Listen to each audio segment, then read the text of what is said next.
जयकारा बोलो सांची दरबार की जय। जैसा कि पहले के ब्लॉग्स में मैंने बताया कि मेरे मैरिज हाउस के ओपनिंग का फंक्शन है जिसमें काफ़ी लोग आए हुए हैं, लेकिन उसका उद्घाटन में एसपी नॉर्थ जी ने हमारे मैरिज हाउस का उद्घाटन किया और तारामंडल के थाना इंचार्ज भी आके इनका हम लोगों को आशीर्वाद दिया। इसके बाद हम लोग अंदर आ गए, जहाँ पे मैंने माता रानी की चौकी रखी थी। सब कुछ ऑर्गेनाइज हुआ था, जिसके पहले की ब्लॉग्स में मैंने बताया था कि मैंने वो कहा जाता है ना, माता रानी जो करवाना होता है अपनी कृपा करवाई के रहती है। तो ऐसा ही कुछ हुआ था, हमारा माता की चौकी सज गई थी और बस अब दिया जलाने की बारी थी। हमने दिया जलाया और थोड़ी देर में मेरे हमसफ़र भी आ गए और हम और मेरे हमसफ़र ने खूब अच्छे से माता रानी की प्रार्थना की, जोत जगाई और जितने भी यहाँ पे वाद्य यंत्र थे माता रानी के भजन कीर्तन के लिए ना, ढोल मंजीरे वगैरह, इन सबको पहले जब स्टार्ट करते हैं ना, तो सबसे पहले इन सबको टीका लगाते हैं। टीका करके और माँ सरस्वती को ध्यान करके माता रानी से प्रार्थना किया जाता है कि माता रानी हमारा जो भजन कीर्तन है वो इतना अच्छा हो कि आप तक पहुँचे। इस प्रार्थना के साथ हमने अपना माता रानी की चौकी स्टार्ट कर दी।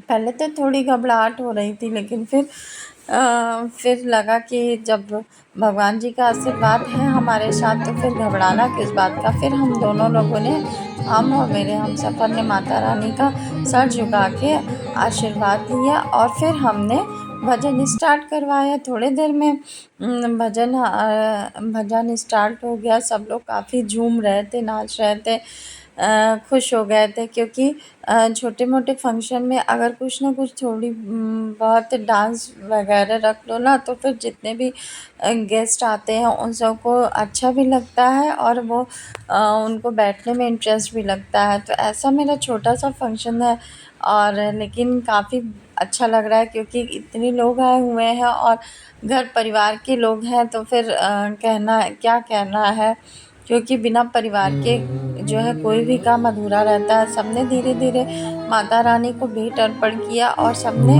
बारी बारी आके, जितने लोग इस स्टार्ट में थे उन सबने, घर के बड़े बुजुर्ग छोटे बड़े सबने माता रानी को प्रार्थना करके आवाहन किया और फिर गणेश जी के आवाहन के साथ हमारा भजन स्टार्ट हो गया।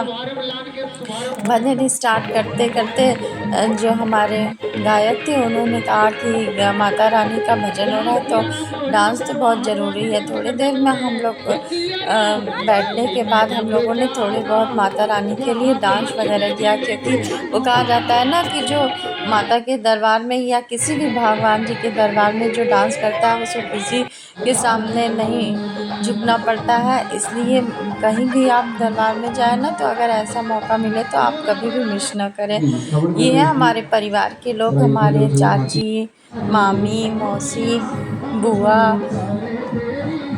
चाचा, हम दोनों लोगों के, इनफैक्ट मेरे हमसफ़र और हमारे दोनों लोगों के फैमिली मेम्बर्स यहाँ पे मैक्सिमम सभी लोग यहाँ पे हैं। सबने भजन कीर्तन करने के बाद सबने आरती की। आरती में लगभग मुझे लगता है सभी लोग शामिल हुए।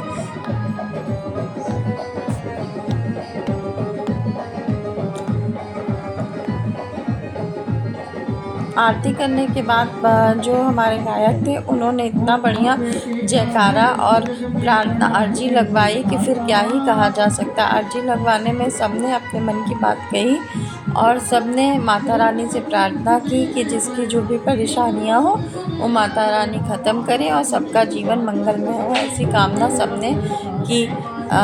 जो हमारे गायक थे उन्होंने सबके लिए इतनी बढ़िया अर्जी लगाई थी कि फिर क्या ही बताया जाए। थोड़ी देर में आरती हमारा समापन हो गया और सब में जितने भी प्रसाद हमने बना के रखे हुए थे ना, वो सब लोगों को हमने दी और जितने भी श्रृंगार की सामान थी, चूड़ी, बिंदी, सिंदूर, वो सब जितने लोग सुहागी महिलाएं थे उन सबको हम लोगों ने भेंट स्वरूप में उसे दे दिया। माता की चौकी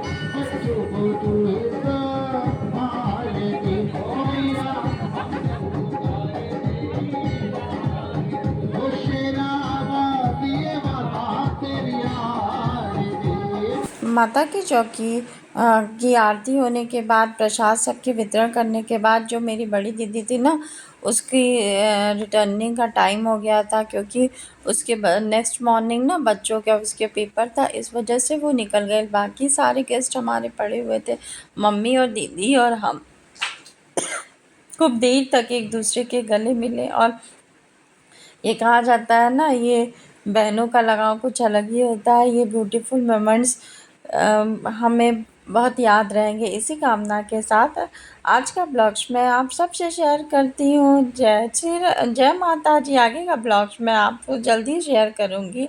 सबका दिन मंगलमय हो। जय माता जी।